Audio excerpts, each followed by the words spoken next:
retrogástrico, a gente sabe que ele está ali atrás do estômago, ele tem relação íntima com o estômago, mas ele está atrás.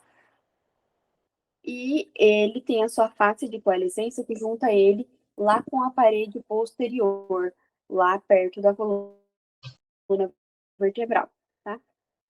Na sua configuração externa, ele tem as suas 4 porções. Quais são as suas porções? Ele tem cabeça, coelho, corpo e cola. Essas são as 4 porções do pâncreas. E ele tem o seu conduto pancreático principal e acessório. Qual que é o principal? É de Wilson e o acessório é o de Santorini. Conduto principal e conduto acessório. Quando a gente fala do conduto principal, que é o de Wilson, e tem o acessório de Santorini. Quando a gente fala desse conduto principal, que é de Wilson, ele vai drenar as coisas de quem? Da cola, do corpo e da parte posterior da cabeça aqui, tá? Já quando a gente fala de Santorini, é da parte anterior da cabeça. Pensem que o principal é o que vai fazer mais coisa, o acessório é só um pouquinho. Para ver se ajuda vocês a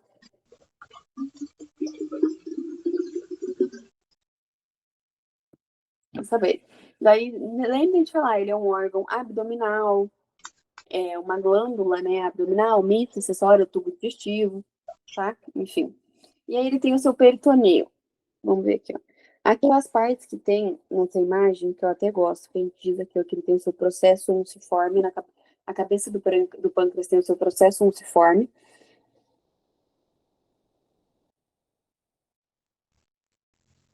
E aqui ele tem o peritoneu pancreático. O que é esse peritoneu pancreático aqui? É o que cobre ele nas suas partes. Quando a gente fala da cara anterior do pâncreas e cara posterior da cola, é onde o peritoneu cobre, tá?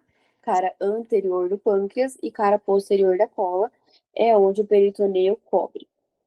E aí o resto disso a gente tem características. De trás da cabeça tem a de 3. De trás do corpo, tom de 1. Da frente da cabeça, Fredet. E na cola, ele tá peritonizado, como a gente falou aqui. Tá? Então, saibam as partes que estão peritonizadas e as outras que são. De trás da cabeça tem a de 3, de trás do corpo a de tom de 1, e depois de trás, na frente da cabeça, vai ser a de Fredet. Aqui diz as relações.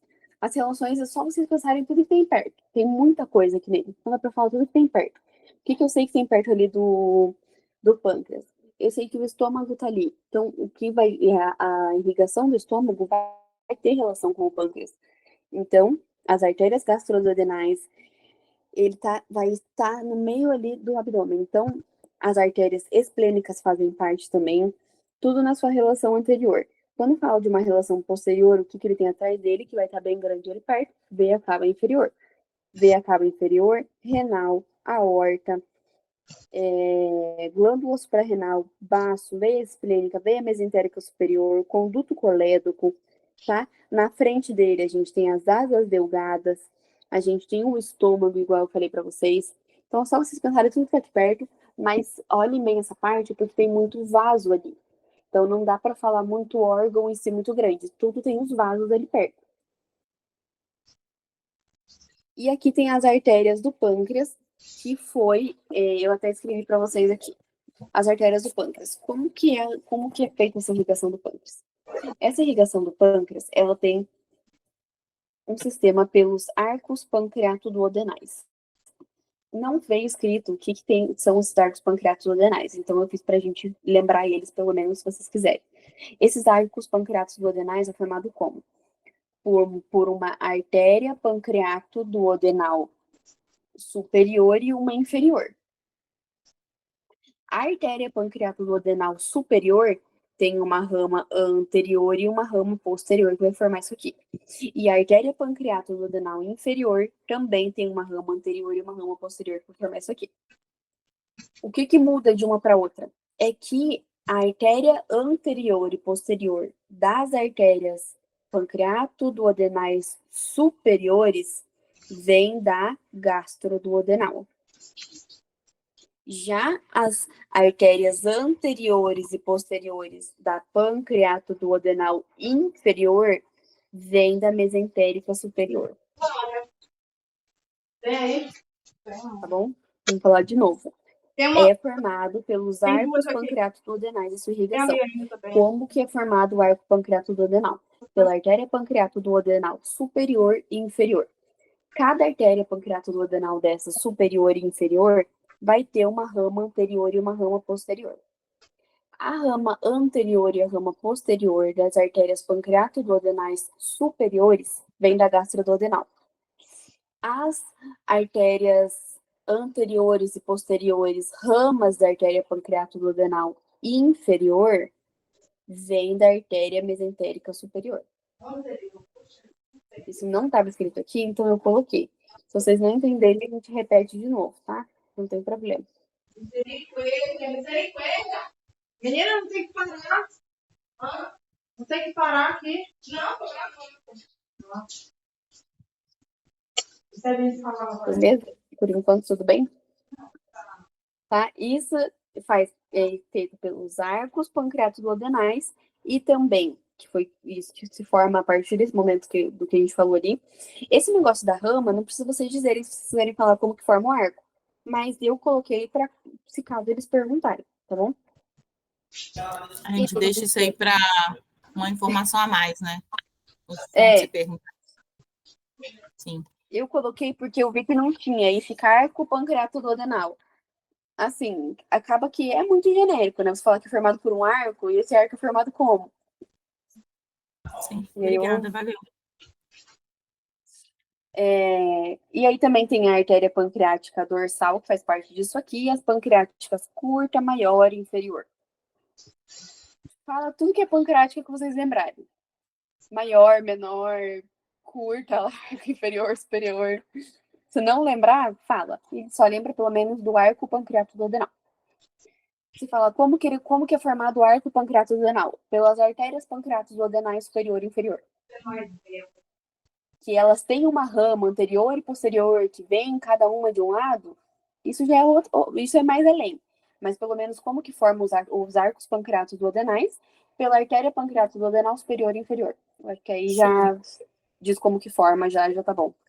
Com certeza.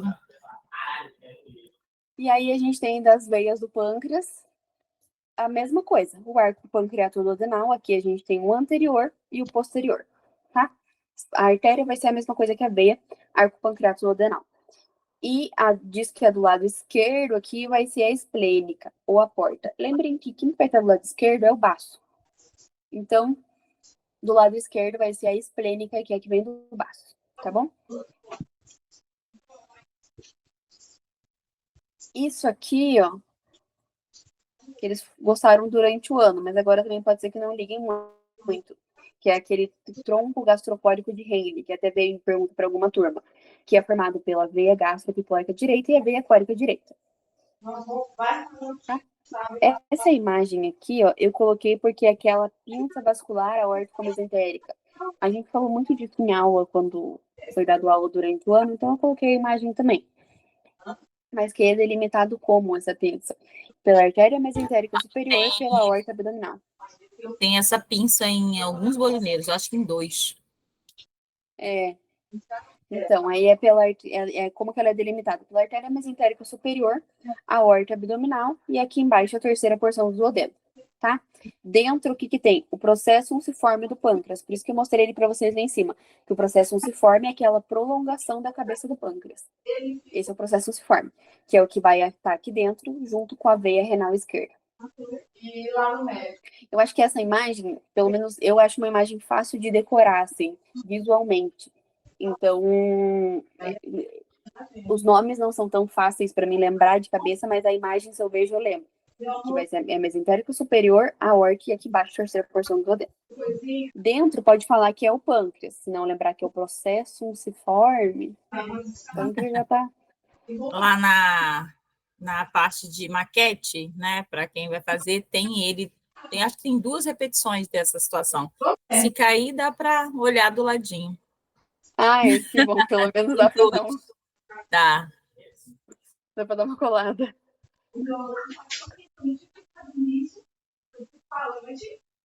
Deixa eu ver essa aí. Aí o próximo tema que tem daqui é do conduto inguinal. Não dizem ter você, né? Eu disse que Aqui. Ah, tá. vai acompanhar. Tá, do conduto inguinal. Fiquei.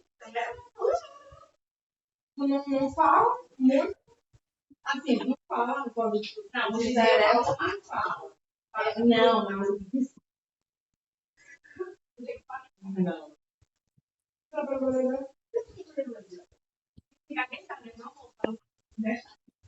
Tudo faz a diferença, nada repetir. Porque eu estou acostumada a falar coisas repetidas. Também acho. Eu vou pegar uma pessoa e se perguntar, eu gostei. Lá faz isso. Meu bem, pode pegar na aula, enrolar já. Vamos lá pra gente acabar. Do conduto inguinal. O que vocês vão falar do conduto inguinal? Vou falar do conduto inguinal, que ele é um trajeto ali da parede abdominal, né? No anteriormente, da parede abdominal, que ele está inserido, né? Insertado nos músculos ântio e vai comunicar a cavidade abdominal com a região genital, tá? Ele dá passo para quem? Que é importante vocês saberem. Ao cordão espermático, no homem. O cordão espermático no homem e na mulher, o ligamento redondo do útero. Isso eu acho que é uma informação que vocês têm que saber se cair ligamento inguinal. Quem que ele dá passo? Cordão espermático no homem e ligamento redondo do útero na mulher, tá?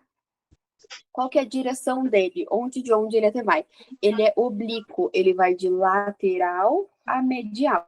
De fora para dentro, ele é oblíquo de lateral a medial. E ele é de trás para frente. Tá? Ele começou. E aí vamos falar dos limites. Os limites. Os limites dele. Os limites vão ser quais? O limite anterior na frente dele, aqui. O limite anterior vai ser o músculo oblíquo externo, que é o músculo que vai estar ali, né? O músculo oblíquo externo, acho que na outra imagem também não mostra o oblíquo externo, mas é o oblíquo externo. Posteriormente, quem a gente tem lá atrás, lembra quando a gente fez aquela imagem dos oblíquos, que ele tem as suas fáscias?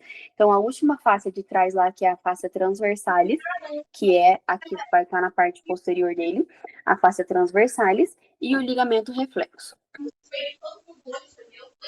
Tá? Lembrem que nas pontas ele também tem aqueles ligamentos de Hesselbest e de Henle. Ele tem esses dois ligamentos que também contam como uma parede posterior dele. Essa é a palavra.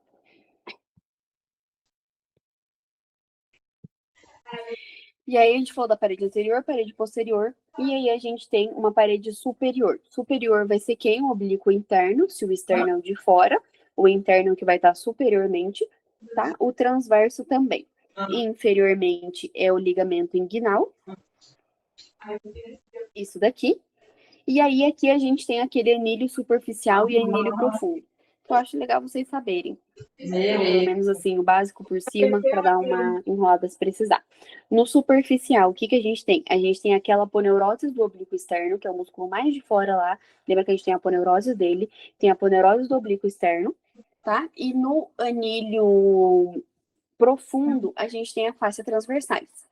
Então, pensa que no profundo é o que está mais lá atrás, é a face transversalis. Já no superficial, que é o que está mais na frente, é o que está mais na frente, é a aponeurose do oblíquo externo. Os dois vão ser as suas aponeuroses, mas o que está mais para trás vai ser o da face transversalis e o da frente do oblíquo externo. Quando fala no anilho superficial, e a gente falou que é a aponeurose do oblíquo externo que estaria aqui, ele tem os seus limites, né? Tem pilar lateral, pilar medial, enfim, ligamento reflexo. Agora, quando a gente fala do anilho profundo, que falou que é a face transversalis, que vai estar lá atrás, né? Ele também tem ligamento interfoveolar. Qual que é o conteúdo disso? Sempre cordão espermático no homem e ligamento redondo do útero na mulher. Isso, o que vocês têm que saber daqui, os limites que existe no superficial, um anilho profundo, o que tem mais ou menos em cada um, Não se esqueça de ligamento de Hasselbeck e ligamento de Henle. E o que passa? Cordão espermático no homem e ligamento redondo do útero na mulher. E como que é formado o cordão espermático também é legal saber. Mas eu acho que isso tá bom. Até porque não tem muito mais o que saber mesmo, né? A gente fala só isso, mas é tudo que tem pra saber, né? Desse daqui, que vai ser o tronco cerebral. E fica saindo toda hora. A essa hora rendeu mais que de noite. Junta banho e padre, pelo amor. De bem dela. E dessa parte aqui, na prática, eu acho que eles cobram bastante. Pelo menos dos que eu sei, eles sempre colocam essa parte. Se eles ainda têm isso na morgue, vocês lembram que tem alguma parte disso aqui vem em neuro. Principalmente se for o Luiz que marcar. Mas vem porque é muito pedacinho e é muito fácil marcar ali, tá? Então, quando a gente fala em tronco cerebral, tinha, né? Quando a gente fala em tronco cerebral, que é o tema em si, o 6 esse último tema da Bonilha, o tronco cerebral, ele tem as suas partes. Ele é formado pelo mesencéfalo, pela protuberância e pelo bulbo, tá? De novo, as generalidades. Onde que ele tá? Ele tá na fossa cranial posterior, na frente do cerebelo, tá? E em cima tem a cintilha óptica, embaixo a decusação piramidal. Mas as coisas que vocês têm que saber. Quais são as partes? Mesencéfalo, protuberância e bulbo raquídeo. Que é os 3 que a gente vai falar. Que é aqui, ó, mesencéfalo, protuberância, bulbo raquídeo. Isso forma o tronco cerebral. Se a gente for falar do bulbo raquídeo,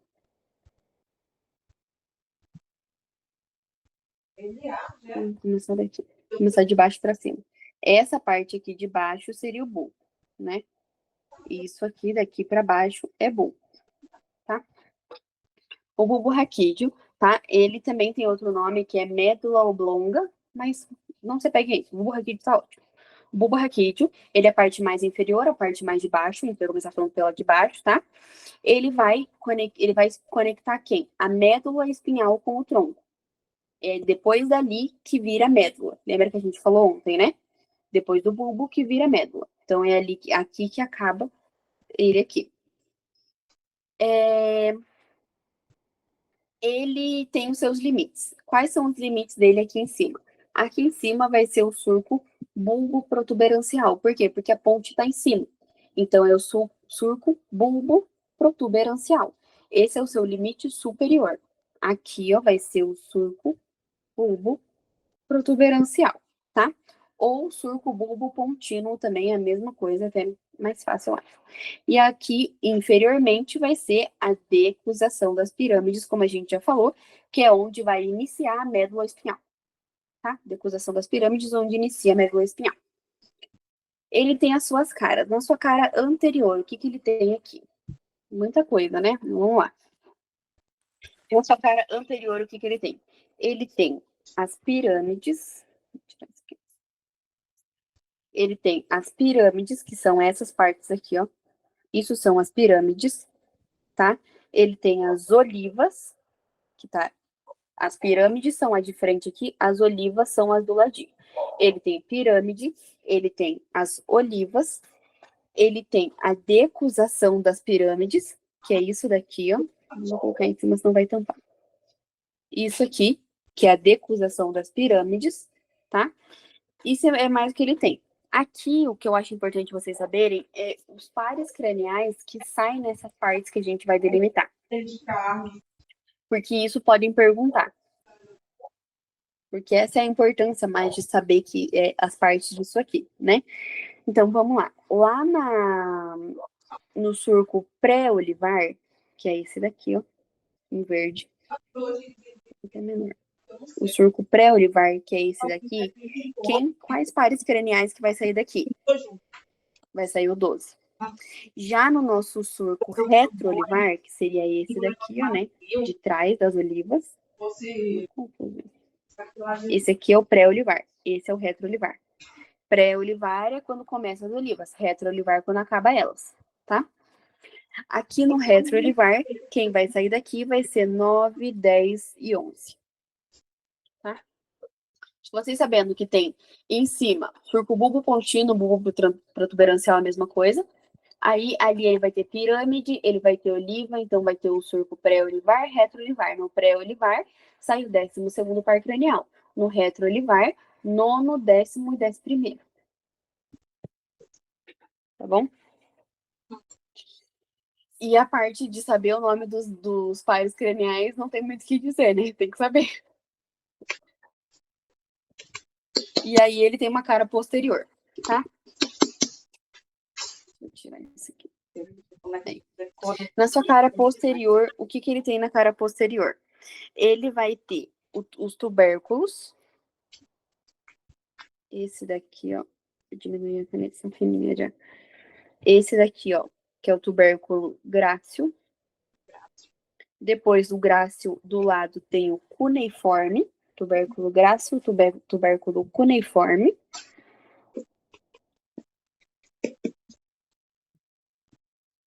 E aí, ele vai ter o surco. Cadê o surco? Ele não mostra aqui. Que é aqui que já é quarto ventrículo. Ou outra parte lá para cima, tá? Então, a parte posterior é só essa daqui para baixo. E em cima, não. Então, pelo menos a parte posterior que vocês têm que saber é que ele tem os seus tubérculos. Tubérculo grácil e cuneiforme. Grácil é o do meio. Cuneiforme são os do lado. Grácil é o do meio, cuneiforme são os do lado. Tá? E aí, como que é dada a irrigação dele? A irrigação dele é dada pelas artérias vertebrais. Pelas artérias vertebrais e espinhais anteriores e posteriores, tá? Artérias vertebrais e espinhais anteriores e posteriores. Isso, pelo menos, é o básico para vocês saberem. E aí, a gente tem a protuberância, que seria essa parte daqui. Ponte ou protuberância é a mesma coisa.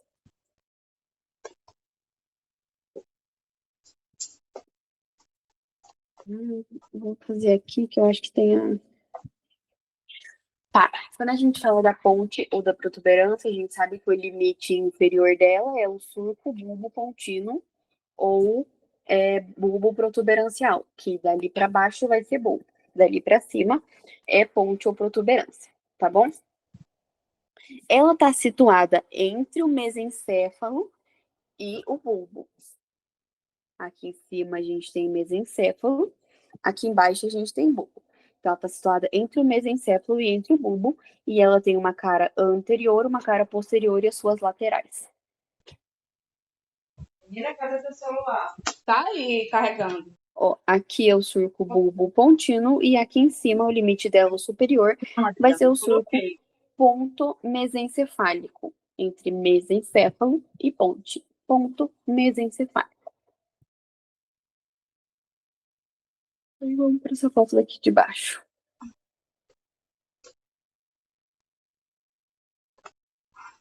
Ó, isso aqui ó, que eu queria mostrar para vocês agora, aparecendo a imagem, ó. Que aqui é o fascículo grácil, aqui o cuneiforme, esse aqui é na parte posterior do bulbo, que a gente estava vendo. E aqui tem o corpo restiforme, tá? Corpo restiforme.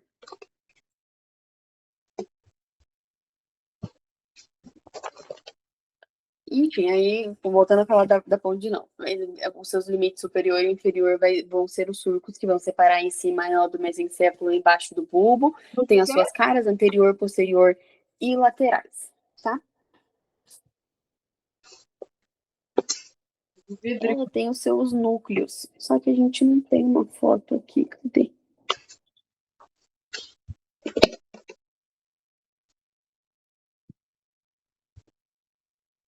Tinha sim uma aqui. Ah, aqui tem sim. Tem sim. Nessa parte da protuberância, ela tem os seus núcleos também, tá? Que são os núcleos do quinto par cranial. Aqui em cima começa o terceiro ventrículo. Não tem aqui também mostrando. Ai, que saco. Mas, enfim, atrás dela lá, ela vai ter esse surco do quinto par cranial, beleza? tem os núcleos da protuberância e os do par cranial. E aí a gente fala do mesencéfalo. O mesencéfalo, igual a gente está mostrando aqui, é essa parte mais de cima. Essa daqui é o mesencéfalo.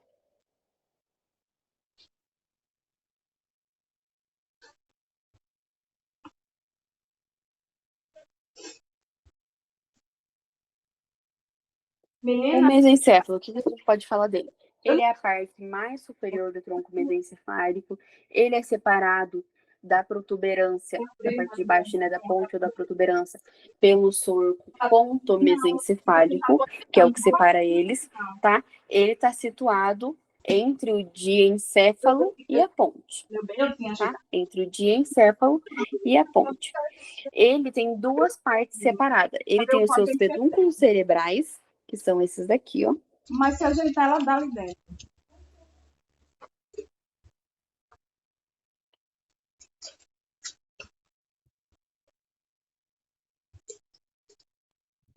Esses dois aí do lado, que eu expliquei para vocês. Ele tem os seus pedúnculos cerebrais e a lâmina quadrigêmina, tá? Que fica atrás. Pedúnculos cerebrais e lâmina quadrigêmina.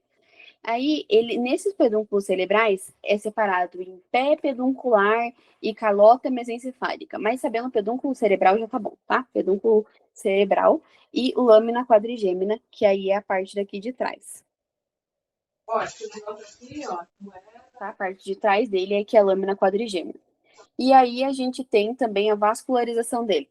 A vascularização dada é pelas artérias cerebrais posteriores. Artérias cerebrais, também tudo que vem lá da artéria basilar, que é uma das principais ramas que a gente tem daqui do cérebro, que até o que a gente vê na tomografia procurando é uma hemorragia que a artéria basilar causou.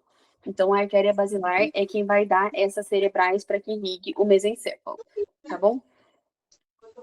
Isso aqui, gente, infelizmente, não se apeguem a todos esses nomes que estão aqui, não.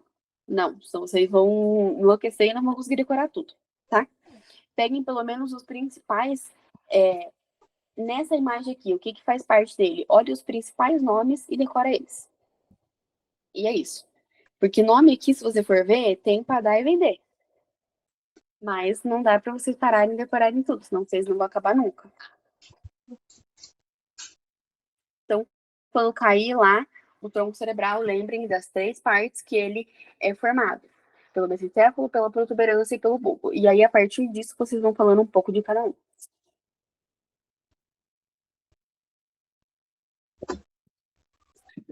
E aí tem as 6. Vamos fazer as 6 também, com muita coragem, pra gente acabar logo. Ele está situado na nossa cara, né? É um osso ímpar. Ele tem as suas caras. Quais vão ser as caras dele? Uma cara anterior, uma posterior, que vai ser a de dentro daí, né?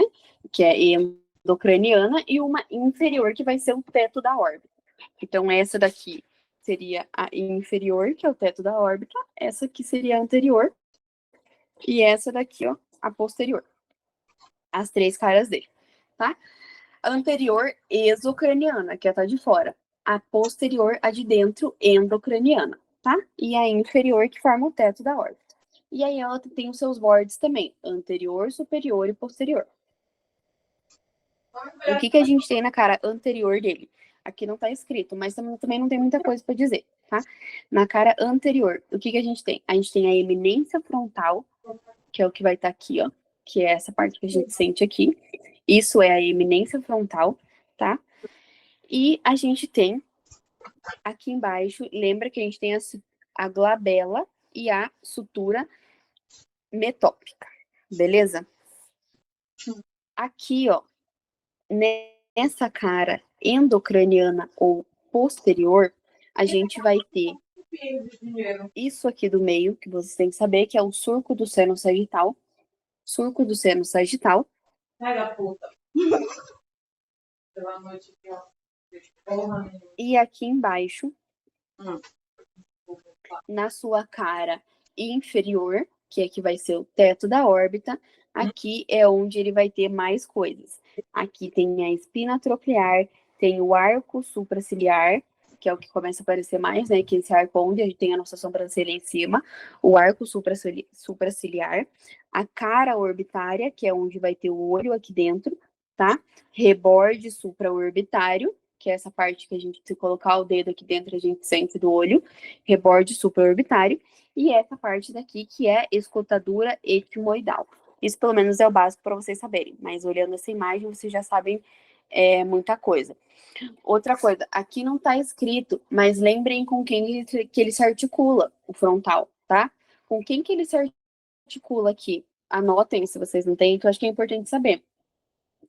Ele se articula aqui do lado com o parietal, que é o que vai estar aqui, ele vai se articular com o parietal, ele vai se articular aqui dentro com esse esfenoide e etimoide, que vai ter relação com ele. Aqui pertinho dele, como ele faz parte, a parte inferior dele faz parte do teto da órbita, ele vai ter relação com o lagrimal, com o nasal, tá? Ele vai se articular com o lagrimal, com o nasal. Ele vai se articular com o maxilar e zigomático. Então, lembrem com que ele se articula, que não tá escrito. Agora que eu vi, inclusive. Tu viu meu relógio? Mas ele se articula com esses ossos. Não. Tá? Sei. Então, lembrem Maxilar, desculpa, maxilar e zigomático. isso. Maxilar, zigomático, etimoide, esfenoide, aqui também lagrimal e nasal. Isso. Aqui parietal. Tá. Parietal, esfenoide, etimoide, lacrimal, nasal, maxilar e zigomático. Isso. Esses são todos que ele se articula. Aqui não tem, inclusive. Mas... E aí vocês olhem, depois, quando vocês pararem, né, para falar de novo, olhem essas imagens, lembrem, principal coisa da cara endocraniana, tem que saber o surco do seno sagital, tá? E de fora aqui, essa eminência frontal aqui em cima. Aqui dessa parte dele, o reborde supraorbitário, a parte supraciliar daqui, saber que ele forma o teto da órbita, com quem que ele se articula, ó. Porque aqui ele tem a escotadura etimoidal, que ele vai se articular com etimoides. Isso aqui, ó, etimoidal, vai se articular com etimoides. Ele tem as partes dele aqui, ó, apófise zigomática. Isso aqui é importante vocês saberem, tá? Ele também se articula com o zigomático. Então, basicamente... E é bom olhar a imagem, para quem não fez, porque eles te dão o osso quando você tem dúvida, e aí eles perguntam aonde está. Aí, se você pelo menos tem noção, você mostra onde está o que você está falando, que aí fica mais fácil. Mas se você não tem noção, você se perde mais ainda. E aí, pelo menos, olhar essas imagens assim, a do Néter ajuda muito em si, eu acho. Eu mandei, eu sei que agora vocês não têm mais tempo, né, praticamente, mas Néter, que ele tem as imagens e depois ele te diz o nome, numas páginas abaixo. Então, tipo assim, olhar aquela imagem e dizer o que tem nesse osso. E aí, no de baixo, ele te mostra o que diz, qual é a estrutura que tá mostrando. Ele é legal, é uma coisa. Articulação talo-crural. O que é articulação talo-crural? É a articulação daqui do calcanhar, né? Que a gente chama em português. Calcanhar, articulação talo-crural. Aqui a gente tem a articulação tíbio-peronea, tá? Que é da tíbia com o peronê. São os nossos dois ossos da perna lá embaixo, tíbia e peronê, articulação tíbio-peronea. A astragalina, tá? É uma articulação troclear. Faz movimentos de flexão e extensão. Aí aqui a gente tem os ligamentos que fazem parte disso aqui. Quais ligamentos são? A gente tem o lateral e medial. O ligamento colateral lateral vai ser o astragalo-peroneu anterior, astragalo-peroneu posterior e calcâneo-peroneu. Reparem que aqui, ó, tá falando astragalo-peroneu e aqui embaixo ele diz talo-peroneu. Pode falar qualquer um dos dois, tá? E aí, quando tem o ligamento colateral medial, a gente tem o ligamento deltoide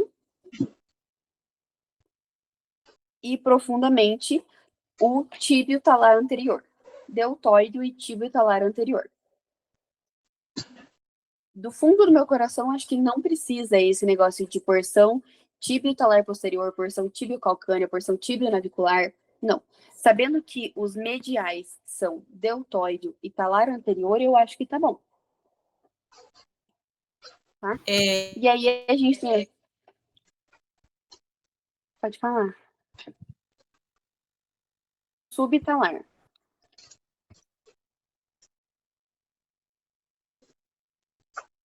A articulação subtalar, que é a subastragalina talocalcânea, ela é do tipo trocoide. A de cima é troclear. A daqui é trocoide. Troclear e trocoide, tá? Movimento de lateralidade, enquanto a de cima fazia movimento de flexão e extensão. Aqui só faz lateralidade, tá? E aqui, aqui tem a subtalar, que faz lateralidade, e aqui eu mostrei para vocês a talo crural, que faz flexão e extensão. Talo crural e subtalar. Ó, essa daqui faz a lateralidade e essa daqui flexão e extensão. Consegue notar? Sim. Aqui o da região... Não fica vendo aí. Vamos no aplicativo que eu acho mais fácil mostrar, porque ele não tem imagem. Que olha só. Aqui é o da região hipotenar. Tudo que é aqui é tenar, aqui é Manda hipotenar. mensagem, que a gente já tá pronto. Ele disse que ia Então, passar de 4h20. músculos da região hipotenar. Primeiro a gente tem o palmar curto, que é esse daqui, mais tranquilo. Primeiro, sempre enrolem no máximo. São os músculos que estão situados na mão, na região mais medial, porque a posição anatômica a gente fica com o braço assim, né? Que eu não consigo mostrar pra vocês. Mas, enfim, assim.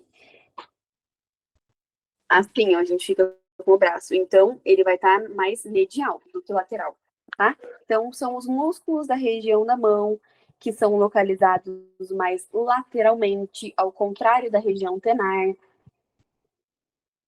Caça essa palavra, gente. Ai, meu bem, não sei. É o E aí, último que vamos mandou falar, o mensagem. palmar curto, que é o primeiro que já foi chamado de palmar cutâneo, mas pode falar palmar curto, dá na mesma, tá? Que é esse daqui, de fora. O palmar curto, qual que é a inserção dele? Eu vou tirar esse palmar largo aqui. Qual que é a inserção desse palmar curto aqui? A inserção dele vai ser na aponeurose palmar média, tá? Ele vai vir desde a aponeurose até aqui, ó, do lado, onde ele vai vir na pele. Ele não tem nenhuma inserção óssea, tá? Esse osso aqui, ele é muito superficial. Esse músculo, ele é muito superficial, não tem nenhuma inserção óssea, tá bom? Ele é inervado pelo nervo cubital. A gente já junta a inervação igual aos outros para facilitar. Aí aqui a gente tem o abdutor do Menique. O abdutor do Menique, ele vir daqui, ó, do pisiforme, estão vendo? Ele vem daqui do pisiforme, tá? Ele vem do pisiforme e ele vai até a falange proximal. Já o flexor curto do Menique, ele vem de onde? Ele vai lá do retináculo flexor. Aqui é o retináculo flexor, tá vendo? Eu vou tirar ele. Tirei.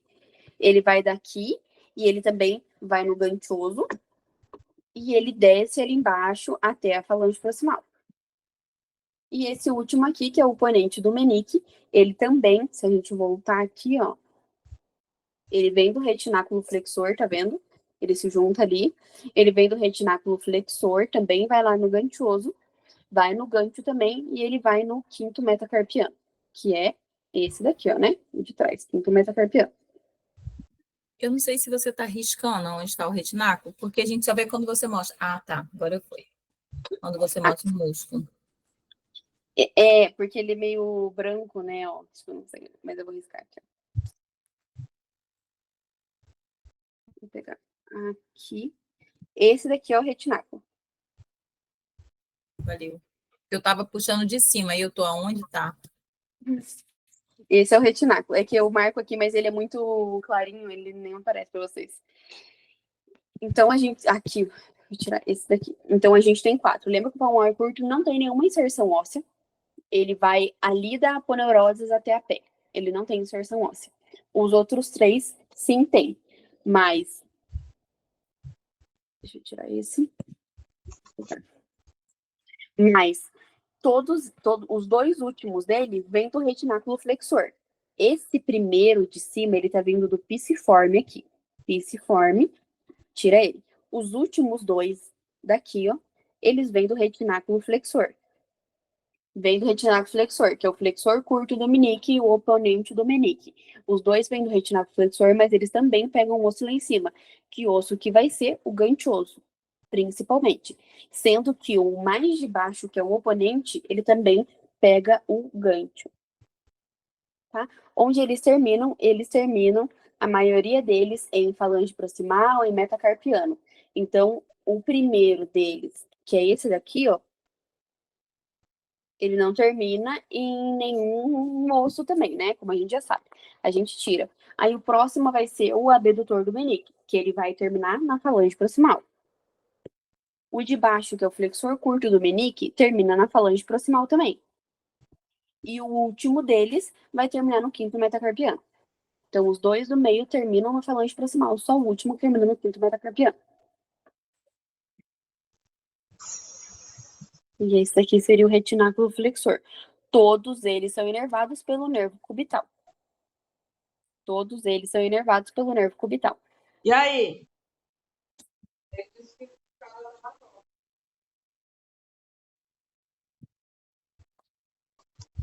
O que a gente tem como órgão é o pulmão e a pleura, tá?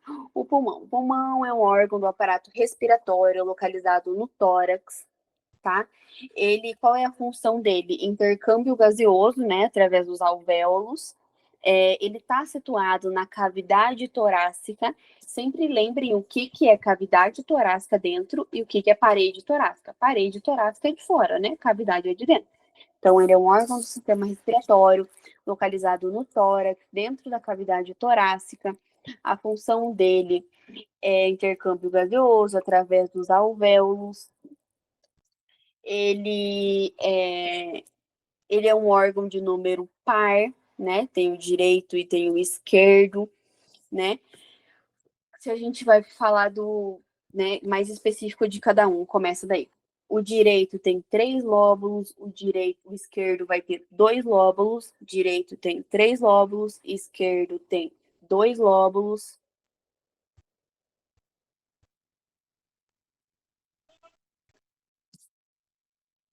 Eu queria outra imagem que mostrasse os lóbulos, não só essas partes. Vamos lá, vamos seguir essa aqui mesmo, tá? O que mais que a gente vai dizer deles lá? Quanto que ele pesa? Ele pesa mais ou menos meio quilo, 500 gramas, tá? E aí eu acho que a gente tem que começar a falar mais do que dele mesmo que tem. Quais são as caras dele? Ele tem uma cara costal, que está em relação com as costelas, ele tem a impressão, né, das costelas, ele tem uma cara costal de fora, ele vai ter uma cara mediastínica, que a gente sabe que vai ser essa como se fosse daqui de dentro aqui, né, a cara mediastínica dele, tá? E na cara mediastínica vai ter o quê? Vai ter o ilho pulmonar, que é onde vai ter os vasos ali e tal. Ele tem uma cara diafragmática, que é essa daqui de baixo, né? Essa cara diafragmática, onde vai ter a impressão do diafragma, por isso que ele tem essa forma aqui, porque o diafragma tem uma forma de cúpula. A cara diafragmática. O que mais que a gente vai começar a falar? Das fissuras daí. Se a gente falou que o pulmão direito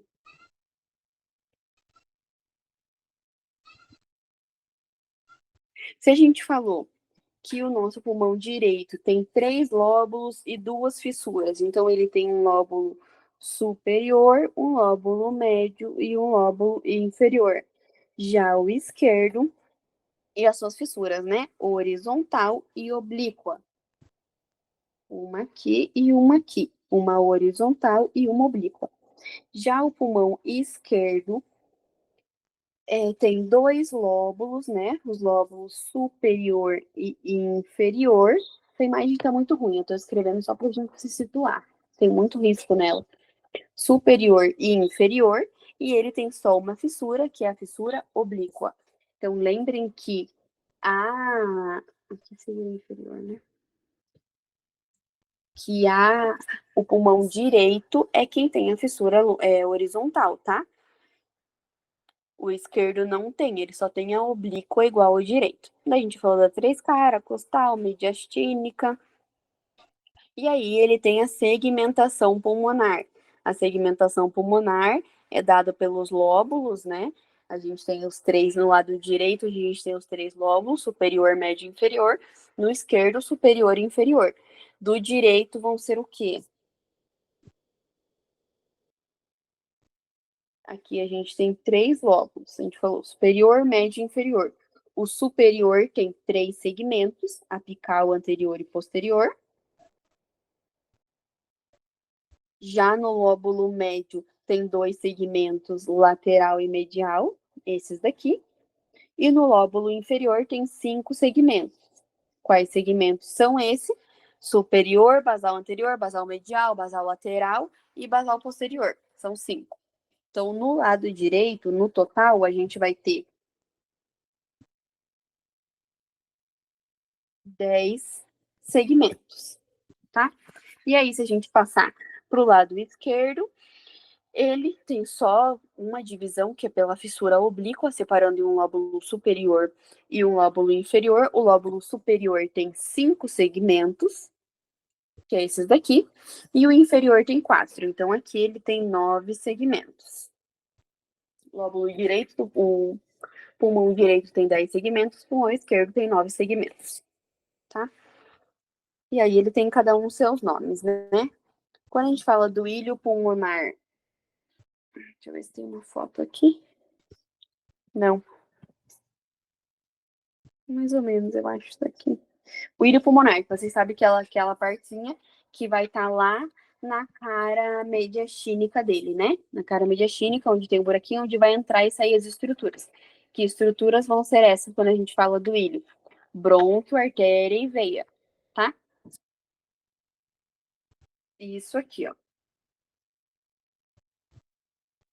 Quando é. Isso aqui é. Se cair pulmão, é importantíssimo vocês saberem isso aqui.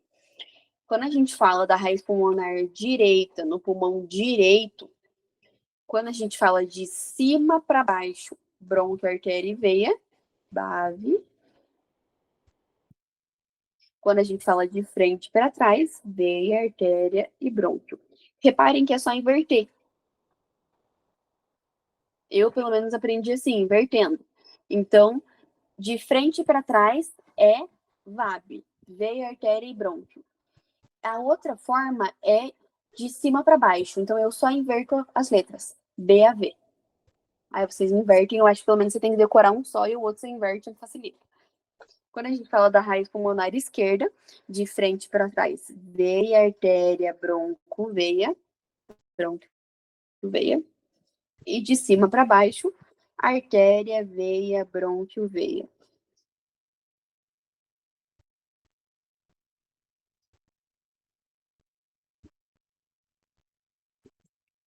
Tá?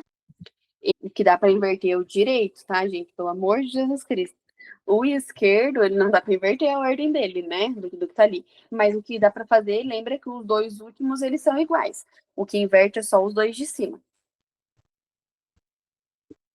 O que um antes é veia e o outro artéria.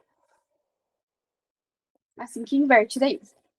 Então, da raiz pulmonar direita, de frente para trás, veia, artéria e brônquio. E de cima para baixo, bronco, artéria e veia. Vai ficar mais tranquilo. Já na raiz pulmonar esquerda, de frente para trás, vai ser veia, artéria, bronco, veia. Se eu sei que de cima para baixo o bronco e a veia continua, aqui eu só inverto.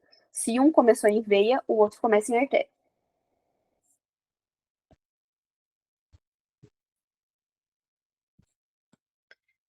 Tranquilo? E aí, quando a gente fala da vascularização, tá? Vocês também sabem que ele tem dupla vascularização sanguínea aqui.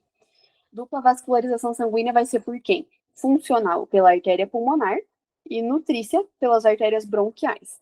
Todas elas têm direita e esquerda, né? A artéria pulmonar tem direita e esquerda e nutrícia tem direita e esquerda.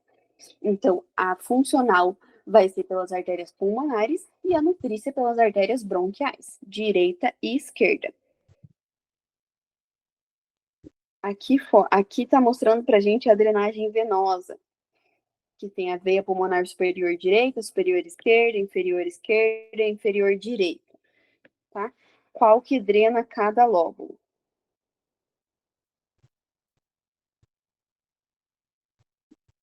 Olhem uma coisa aqui, ó. Se eu falo que a veia pulmonar inferior esquerda e inferior direita, quem que elas vão drenar? O lóbulo inferior, tá? Se eu falo das veias pulmonares superiores, é para a parte superior do pulmão. O problema é que o direito, ele tem dois lóbulos, né? Ele é dividido em dois. Então, a superior vai ficar responsável pelo superior e pelo médio. E a esquerda vai fazer só o superior, porque o pulmão esquerdo tem só um lóbulo superior, né? Tem o superior e inferior.